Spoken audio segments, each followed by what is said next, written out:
हामी सबैले भन्ने अनि सुन्ने गरेको कुरा, फलफुल खानु पर्दछ, फलफुलले हाम्रो शरीरमा धेरै फाइदा गर्छ भन्ने कुरा।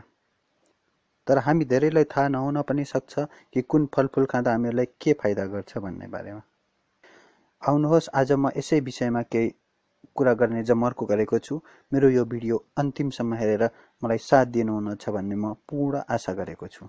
फलफुलले हाम्रो शरीर स्वस्थ राख्नको लागि धेरै ठुलो भूमिका खेलेको हुन्छ।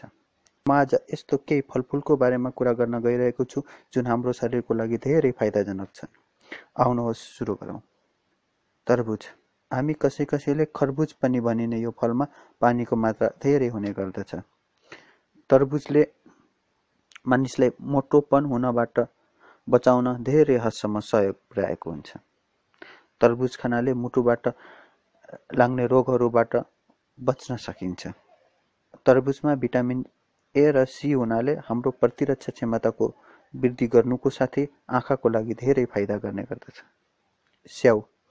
हामी सबैले भन्ने गरेको दिनमा एउटा स्याउ खानुहोस्, डाक्टरकोमा जानु पर्दैन भनेर। हो, स्याउ यस्तो चिज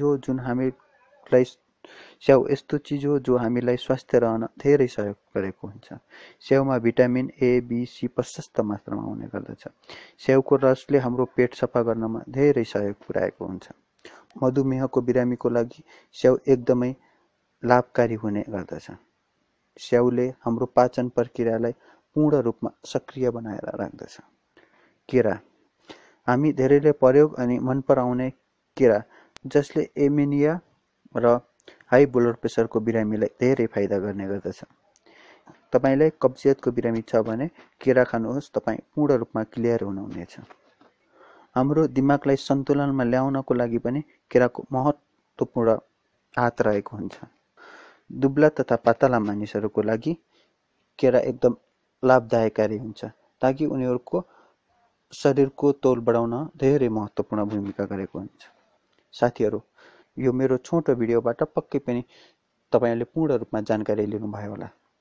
यस्तै नयाँ भिडियोको लागि मसँग जोडिरहनु होला र अनि मेरो भिडियो मन पर्यो भने आफ्नो साथीहरूलाई सेयर गर्न पनि नबिर्सनु होला भन्दै यो भिडियोबाट बिदा हुन चाहन्छु। हस्त नमस्ते।